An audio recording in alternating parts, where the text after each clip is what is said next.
The massive doors of the Galactic Council chambers towered over Captain James Miller as he adjusted his dress uniform one final time.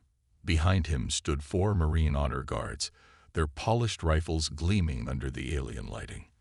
The human delegation had arrived on the Council's central station after a 3-month journey through space, marking humanity's first official contact with the galactic community.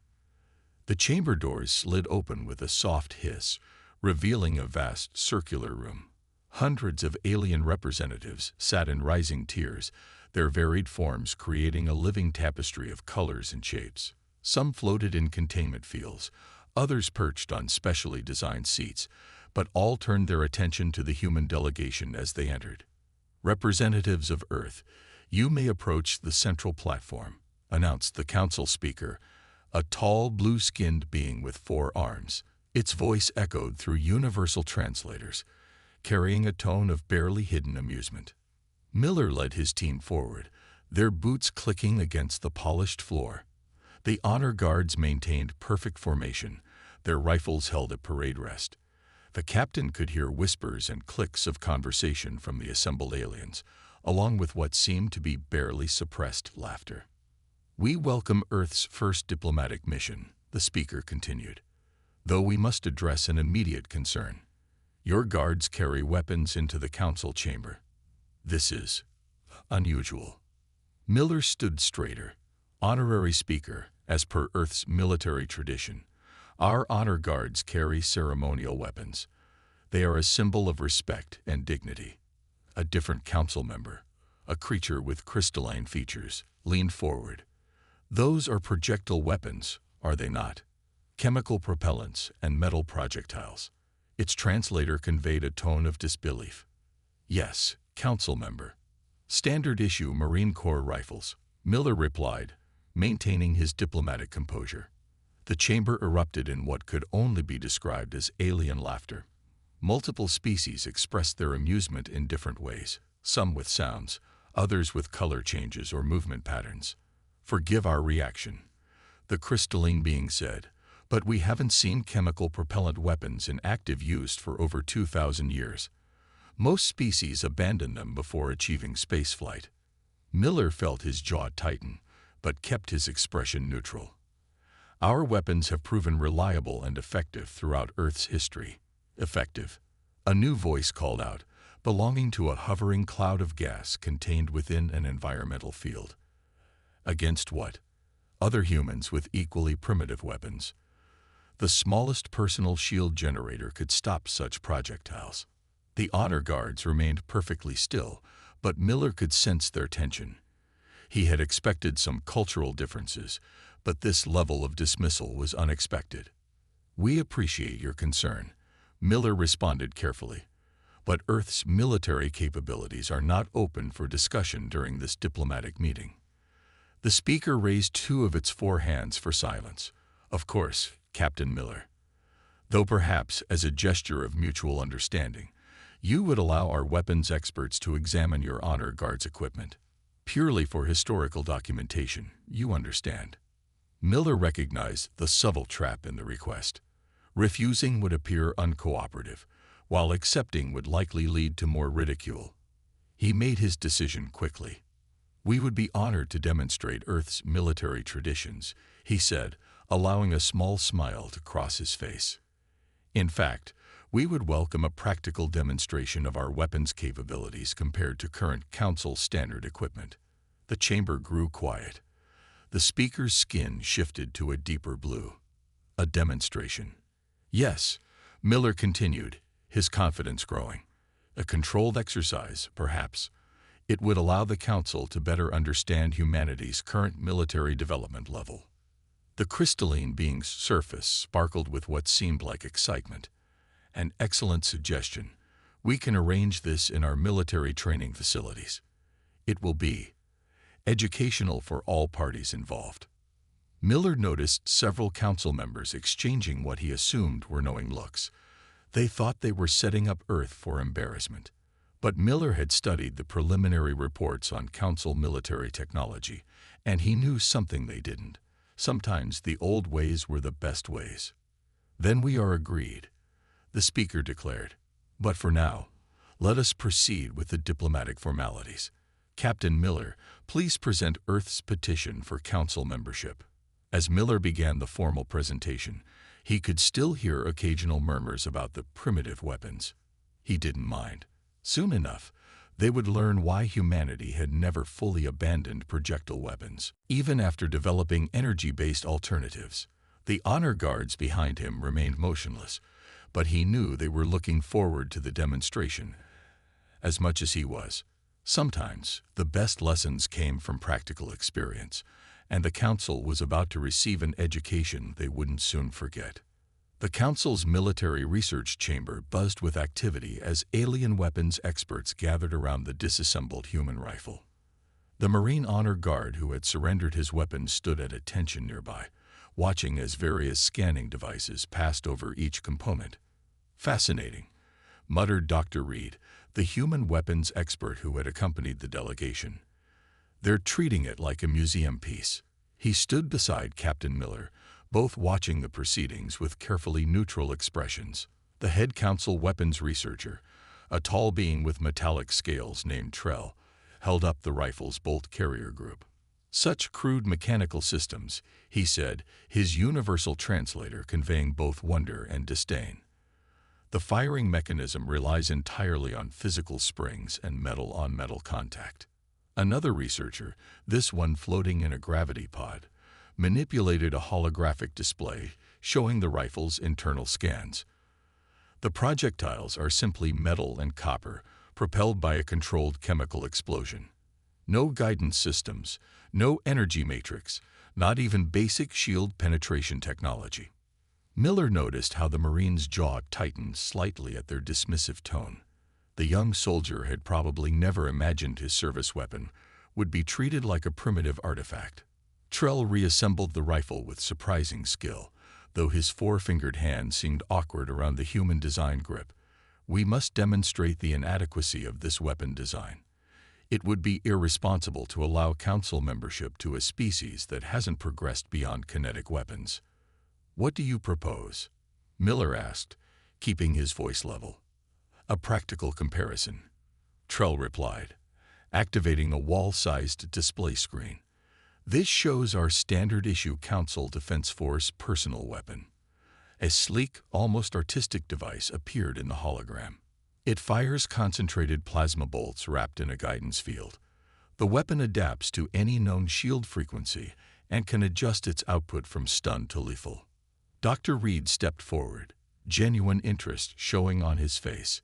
"Impressive technology. How does it perform against unshielded targets?" The researchers exchanged looks that Miller interpreted as discomfort. "Unshielded. No civilized species engages in combat without personal shields," the floating researcher replied. "It would be barbaric." "Humor us," Miller said. Trell made a gesture that might have been the equivalent of a shrug. "The plasma dissipates some energy passing through the air. Without a shield to provide resistance, the bolt causes less damage than against a shielded target. But this is irrelevant. All Council species use personal shields in combat." Miller noticed Dr. Reed making careful notes on his tablet. The weapons expert had spotted something significant in that explanation, but maintained his poker face. "We would like to propose a full combat exercise," Trell announced. "Our training facility can simulate various combat scenarios. We will provide you with proper Council weapons and shields, of course. We cannot risk your personnel using such dangerous primitive devices." "Dangerous?" The Marine spoke for the first time, confusion evident in his voice. "Yes," Trell explained, his scales shifting color in what might have been concern. "Your weapons have no safety protocols, no friend or foe recognition, no power limiters. A projectile could harm anyone in its path, even penetrate station walls. Modern weapons are far more civilized." Miller stepped forward. "We appreciate your concern for safety, but our personnel are trained with these weapons.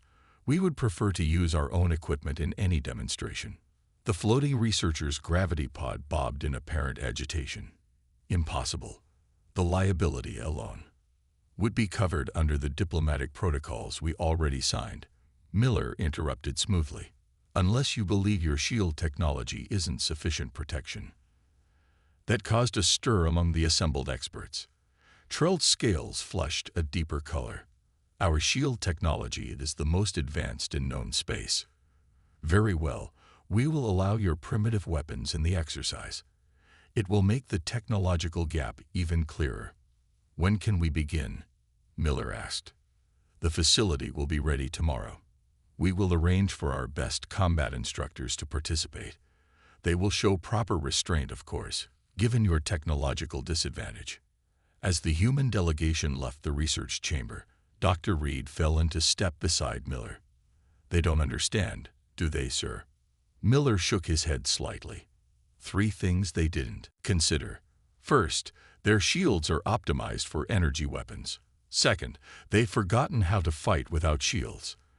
And third, sir, they've never faced an army that trained to kill rather than stun."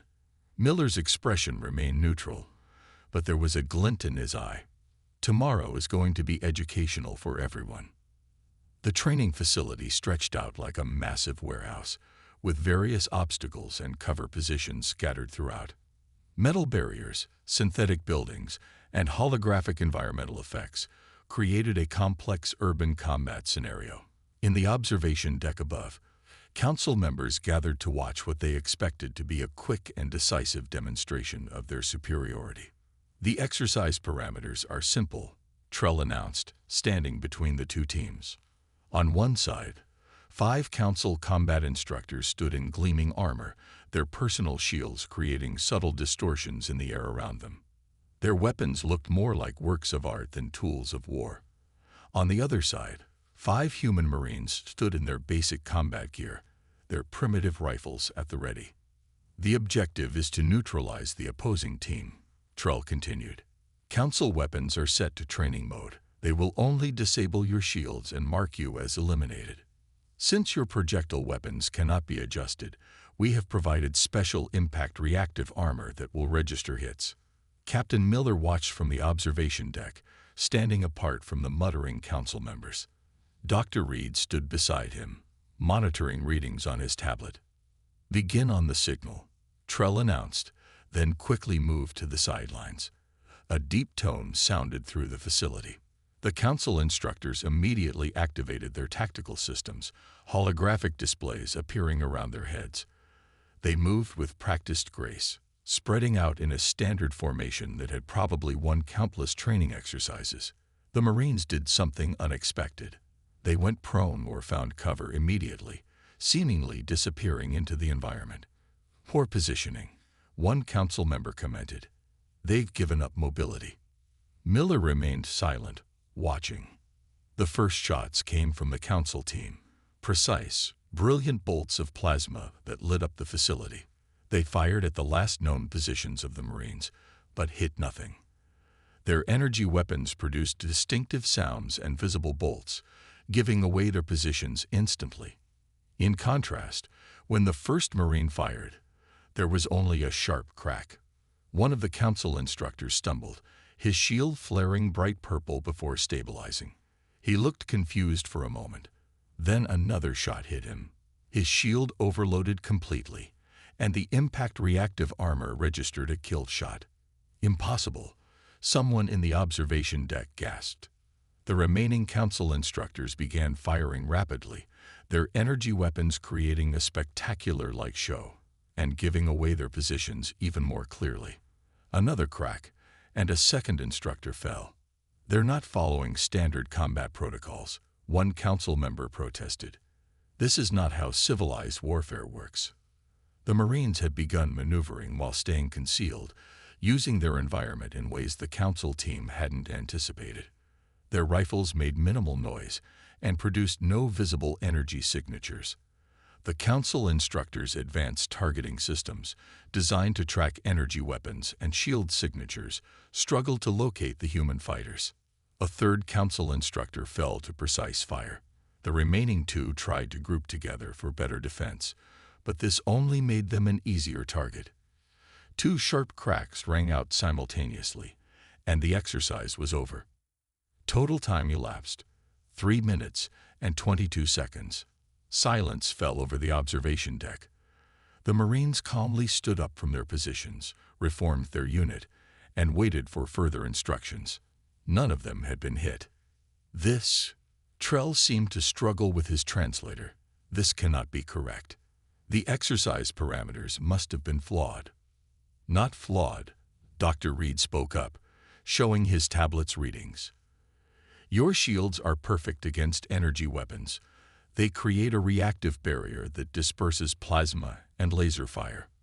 But they need microseconds to detect and respond to threats. And, a council member demanded, and our bullets move faster than your shields can react, Reed explained. By the time the shield detects the projectile, it's already passed through. Simple physics. Miller finally spoke. We would be happy to run the exercise again, perhaps with different parameters. The council members looked at each other, their earlier confidence completely evaporated. The Marines below stood ready, their primitive weapons having just demonstrated a truth that the council had forgotten over millennia of energy weapon development. Sometimes the old ways remained effective precisely because of their simplicity. I believe, Miller said into the uncomfortable silence, we should discuss updating Earth's technological assessment rating, and perhaps we could share some insights about combined arms tactics.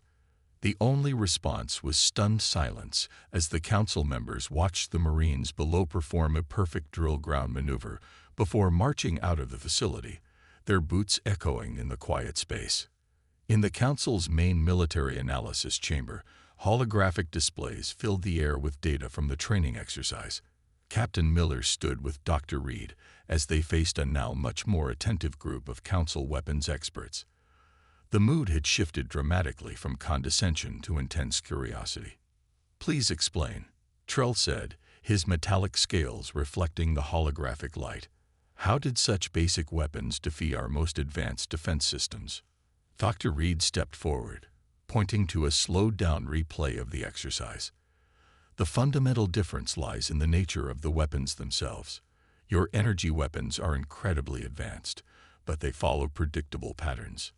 The replay showed a plasma bolt striking a barrier, its energy dispersing in a controlled pattern.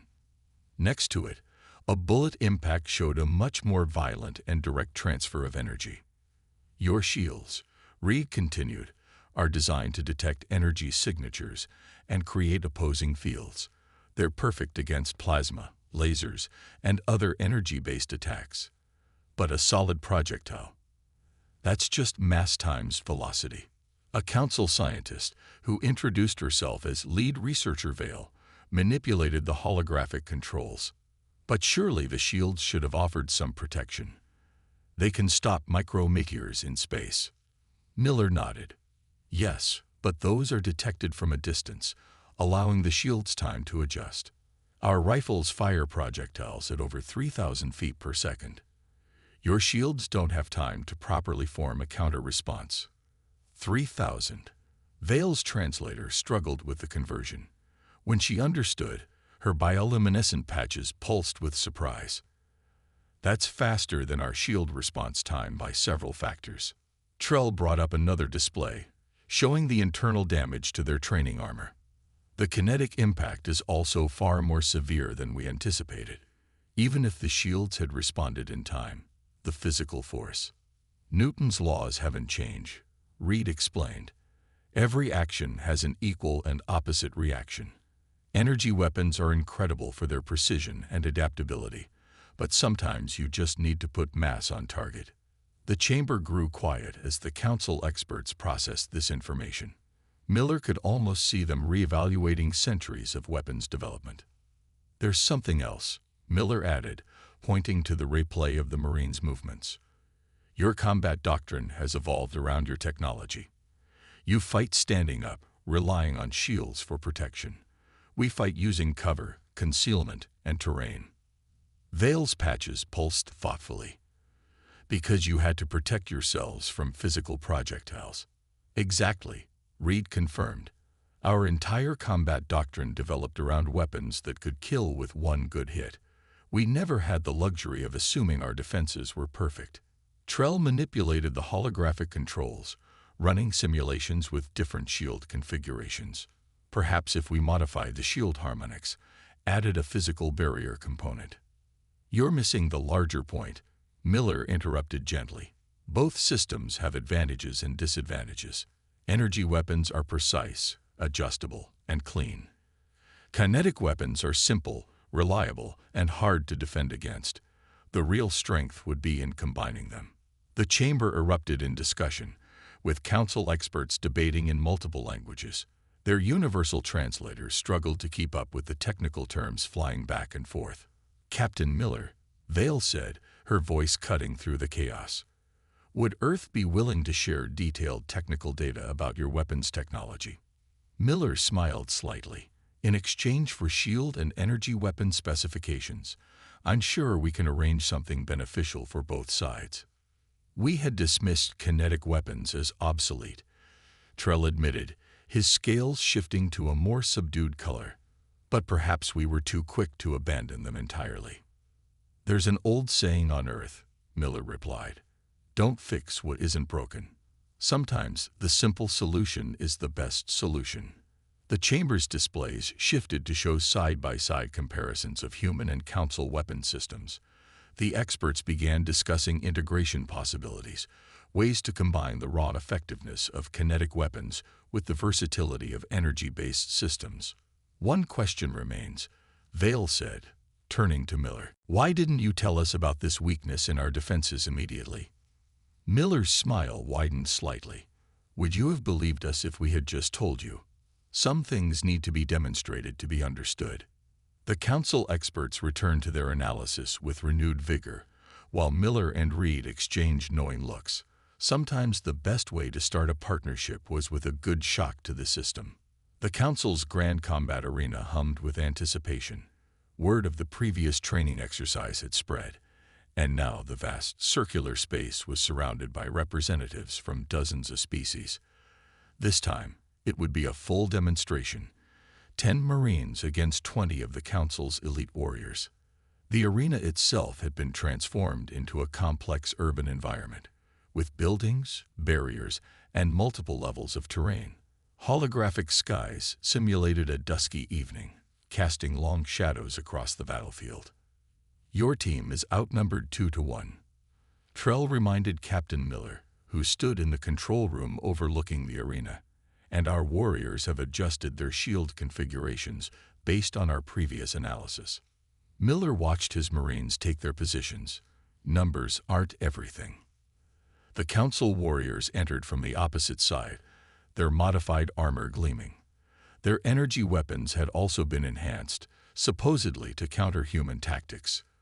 The warriors moved with confidence, their shields casting a faint blue glow in the artificial twilight. Begin, announced the arena controller. Unlike the previous exercise, the Council warriors immediately sought cover. They had learned that much, at least. Their tactical displays glowed as they attempted to locate the Marines, who had once again seemed to vanish into the environment. The first exchange came from an unexpected direction. A Marine had climbed to a high position, using the urban terrain to create a sniper's nest. The crack of his rifle echoed through the arena, and a Council warrior's enhanced shield flared, but failed. The impact reactive armor registered a kill shot. Impossible, one of the Council observers exclaimed. We reinforced the shield specifically for this. The Council warriors responded with a coordinated barrage of plasma fire, their energy weapons lighting up their positions. This time, they were ready for return fire, their shields optimized for the speed of human projectiles. But the Marines had adapted too. Instead of direct fire, they used ricochets and banking shots. Bullets bounced off hard surfaces, coming at unexpected angles that the shields weren't prepared for. 3 more Council warriors fell in quick succession. They're using the architecture against us, Vale observed from her position next to Miller. The projectiles' paths are unpredictable. The Council team tried to advance in formation, using overlapping fields of fire.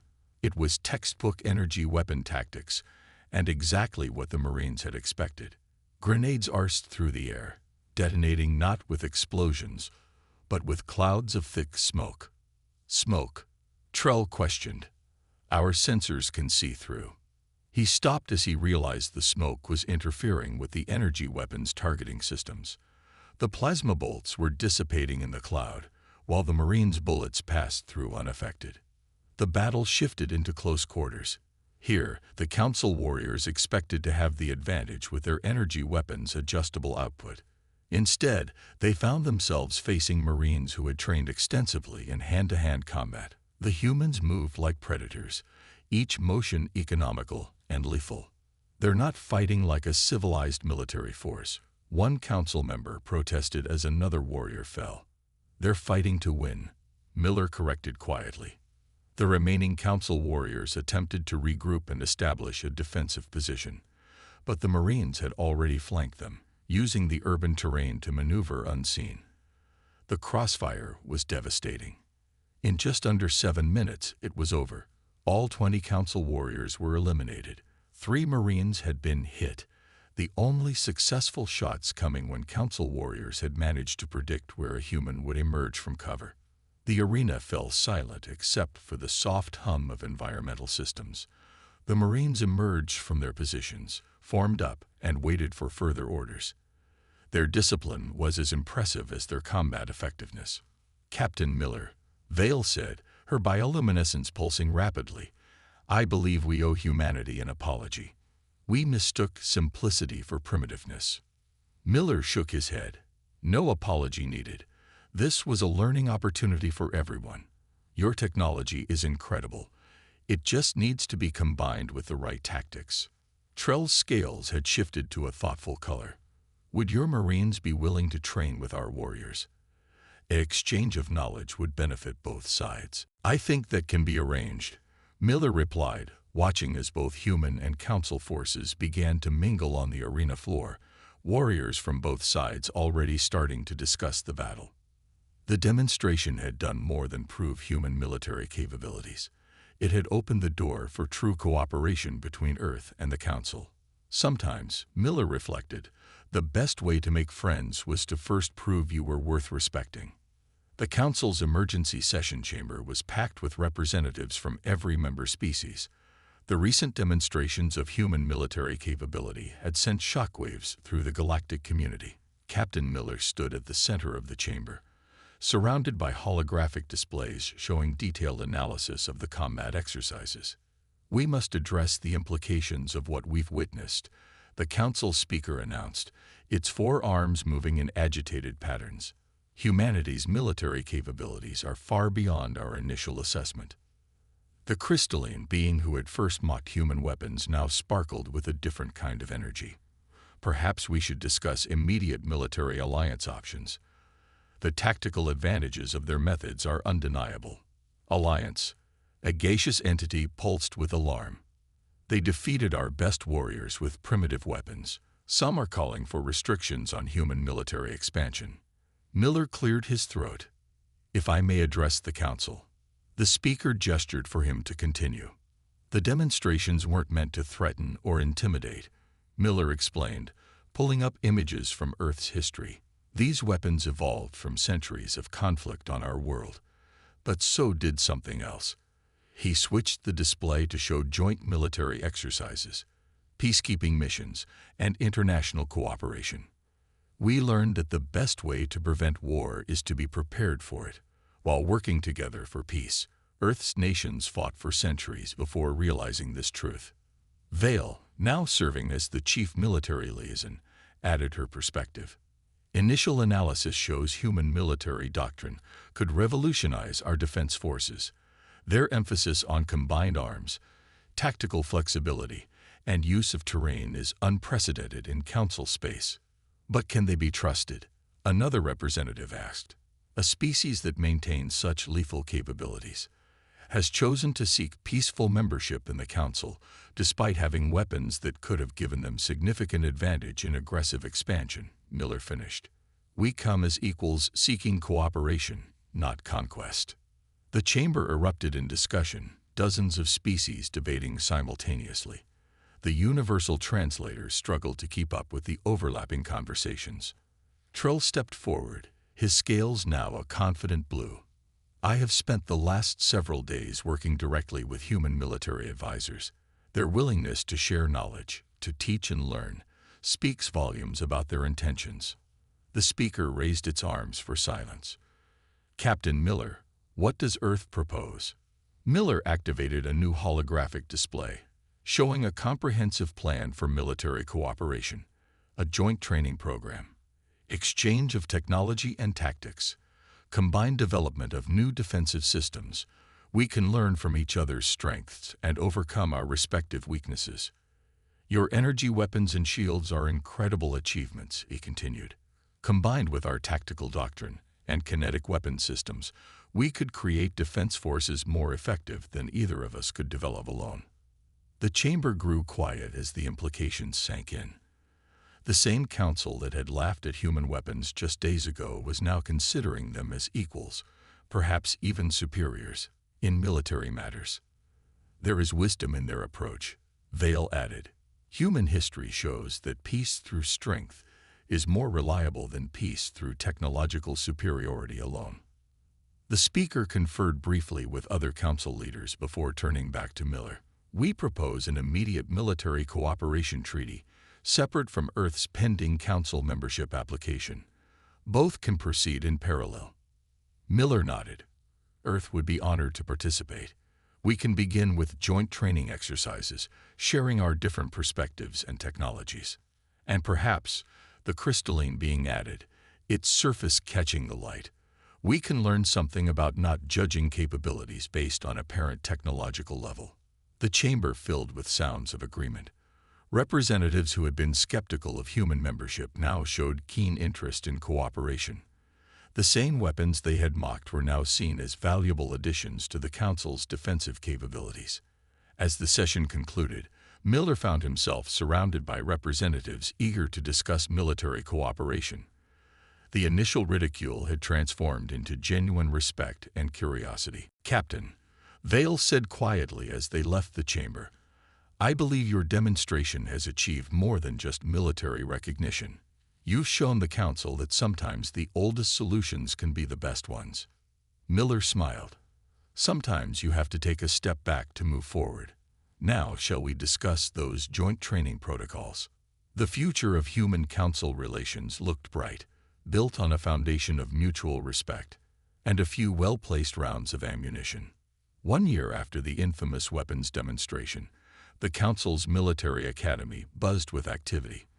In the main training hall, Captain Miller, now Admiral Miller, watched as human Marines and Council warriors trained together, each learning from the other's strengths. Remarkable progress, commented Vale, who had become the Academy's Joint Operations Director. Look at how they've adapted to each other's methods. On the training floor, a Council warrior demonstrated shield manipulation techniques to a group of Marines, while nearby, a human surgeon taught close-quarters combat to alien recruits. The sight would have been unimaginable just a year ago.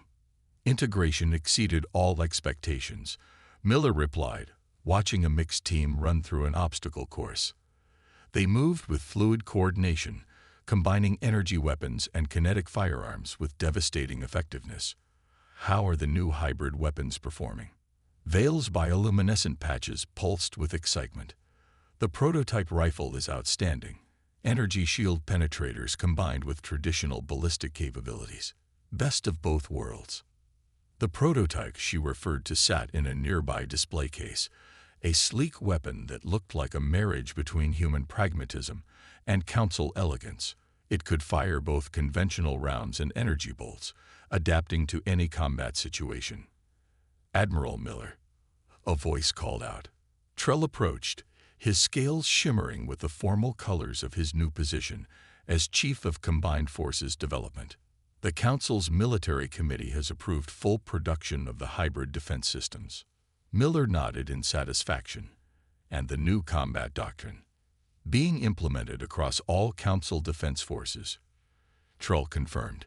Your Marine instructors have been instrumental in teaching tactical flexibility. Many worlds are already reporting improved security response capabilities. The three walked through the Academy's halls, passing training rooms where soldiers from dozens of species practiced together.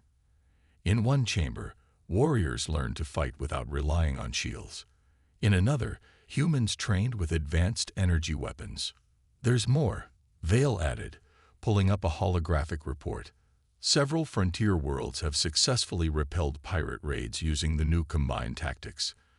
Casualties are down 80% compared to previous encounters." Miller stopped at a window overlooking the Academy's sprawling grounds. A year ago, this entire complex had been dedicated solely to energy weapon training. Now it was a testament to the power of combining different military philosophies. "And to think," Trell mused, "we once laughed at human weapons. Now half the Council's forces carry some form of kinetic sidearm alongside their energy weapons." "Not just the weapons," Vale corrected. "The entire approach to combat has evolved. No more standing in the open relying on shields. No more predictable tactics." A group of fresh recruits marched past, their formation including both humans and aliens. They carried both types of weapons, their armor a new design that incorporated both physical plating and energy shielding. "Earth's Council membership ceremony is next week," Miller reminded them. "Full voting rights and a permanent seat on the military committee." "Fastest ascension in Council history," Trell noted. "Though after your contributions to galactic defense, there was little debate." An alarm sounded. Just a training exercise. They watched as mixed teams of humans and aliens responded, moving with practiced precision. Their coordinated actions demonstrated how far they'd come in merging their different combat styles. "Admiral," Vale said, her tone becoming serious, "there are rumors of threats from beyond Council space, unknown civilizations that might not be as peaceful as we are." Miller nodded. "That's why this partnership is so important. Neither of us was complete on our own. The Council had advanced technology, but had forgotten fundamental combat principles. Earth had the tactical knowledge but lacked technological sophistication. Together, though," Trell added, his scales shifting to confident colors, "we're far stronger than either of us was alone." A demonstration team in the courtyard below provided the perfect illustration of his point.